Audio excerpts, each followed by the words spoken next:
Hello, welcome to Die Rolling. I'm the ever excitable Adam, and today I am unboxing Shadows of Brimstone, the hero pack for Cursed Eternal from the Shadows of Brimstone Adventures Explorer Pledge. What do you get in this? Well, you get two different miniatures, a female and male version of the Cursed Eternal. This is mainly for Valley of the Serpent Kings, but honestly, guys, you could put this in any of your Shadows of Brimstone games. There's a few cards for this, a few rules, yada yada yada. Let's see what's inside this box. What's in the box?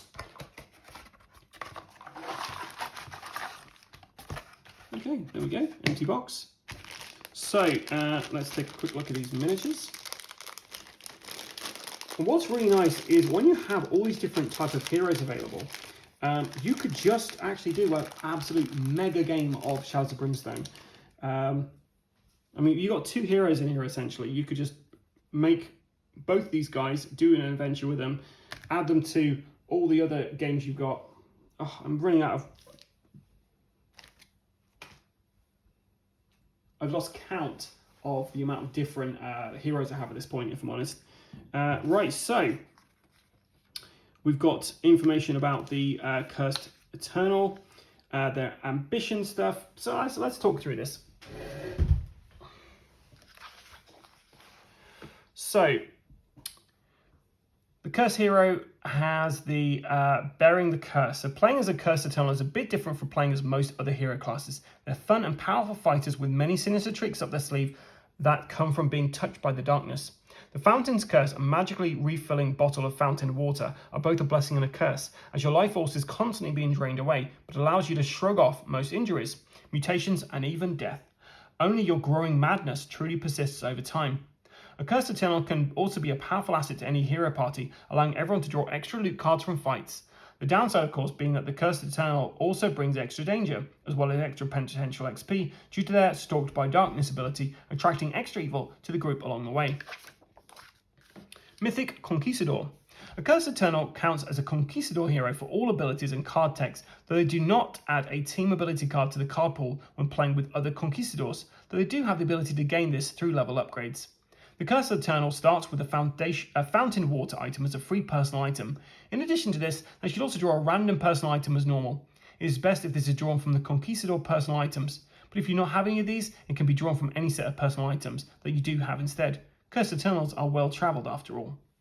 Ambition ability token. Conquistador heroes are well known for their ambition, both in terms of warfare and personal glory. To represent this, Conquistador heroes use ability tokens called Ambition. Ambition tokens are very similar to Grit and can be used on any roll that Grit could be used on. Ambition allows the hero to re-roll any single die they just rolled, but adds +2 to the result of the re-roll. This is incredibly powerful for when you need to pass a skill test, get that critical hit, or add just a little more damage to take down an enemy. Ambition can even re-roll a die that has already been re-rolled, breaking one of the basic rules of the game. However, each hero may only use one ambition per turn for this re-roll ability. Conquistador heroes have a max ambition, which is how many ambition tokens they can hold at one time. As a mythic Conquistador, the Cursed Eternal starts every adventure with ambition equal. As a mythic Conquistador, the Cursed Eternal starts every adventure with ambition equal to their max ambition, as well as their normal 1 grit.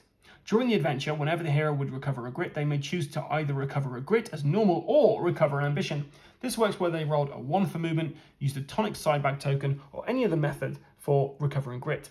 Though ambition and grit are fairly similar, players will discover that each has its distinct uses, and the ability to collect and use both give Conquistadors a powerful advantage with many interesting tactical choices.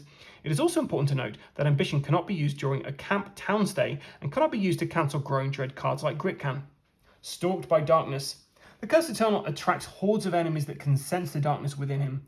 Whenever a threat is drawn that would have a variable number of enemies, instead of rolling, automatically use the max numbers possible. If the enemy group has a fixed number of enemies, or if already maxed out by another Cursed Eternal on the team, for instance, then that enemy group instead gains a free elite ability. Ugh. The benefit, however, is that the Cursed Eternal is very good at hunting down treasures, and the enemies that seek him out often carry more treasures with them. That means that at the end of every fight, each hero is allowed to draw 1 extra loot card, to a normal max of 3 loot cards per hero. This stacks if more than 1 Cursed Eternal are in the party.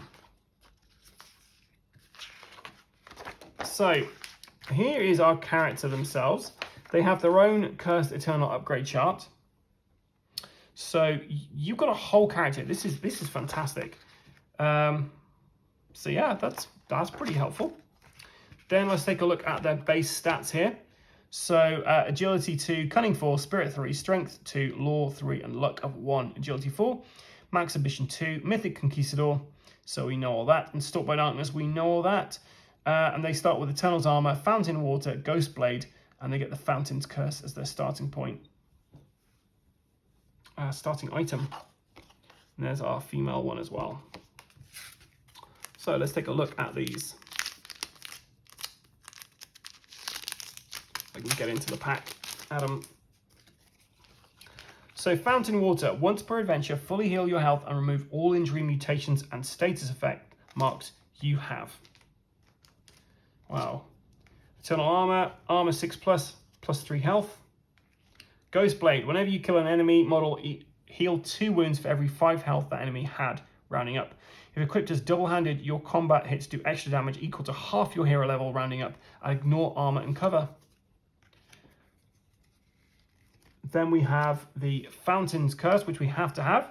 Cursed Immortality. The start of your activation, each turn take 1 hit, ignoring armor. Or 2 hit if the darkness is in the middle stage of the depth track, or 3 if it's in its top stage. The start of any turn, you may automatically recover from being knocked out by wounds. Roll for injury and healing as normal, then recover 1 grit. Anytime you would be actually killed, you are automatically returned to life, but must roll once on the madness chart. Oof. Then we have some options for starting upgrades. So, touched by evil, +1 strength. At the start of every turn, choose one of the following. You may choose 1 extra for each darkness card that currently remains in play. So, +1 combat this turn, +2 initiative this turn. You may swap 1 ambition for 1 grit, roll 2 extra dice for scavenging this turn, or heal 1 sanity. Glorious Expedition, whenever the hero marker moves onto a blood splatter or growing dread space of the depth track, you may recover a grit and gain D6 times $10. When in an other world, you are +1 combat and +1 shot with any ranged attack. Whenever the Ghostblade Mastery, whenever you assign a combat hit to an adjacent enemy using your Ghostblade, you may do a combat hit to every adjacent enemy instead. No, the critical hit only counts as a critical hit against the initial target and a normal combat hit against each other adjacent enemy. And then we obviously have our ambition tokens in case you didn't have any with the Conquistador, Valley of the Serpent Kings, and then the Cursed Eternal Hero cards. And that's everything you get inside there, as well as obviously their base. Yeah, this looks fantastic. After seeing this, I think we'll probably try and get this guy to go up against the Thunderforged Titan, maybe. We'll see. You can expect to see the Cursed Eternal at some point during our run of Valley of the Serpent Kings, or maybe just regular Shadows of Brimstone. I've been the Excited Adam. If you want to check out some Shadows of Brimstone content, stay tuned to this channel. Until next time, stay safe or die rolling.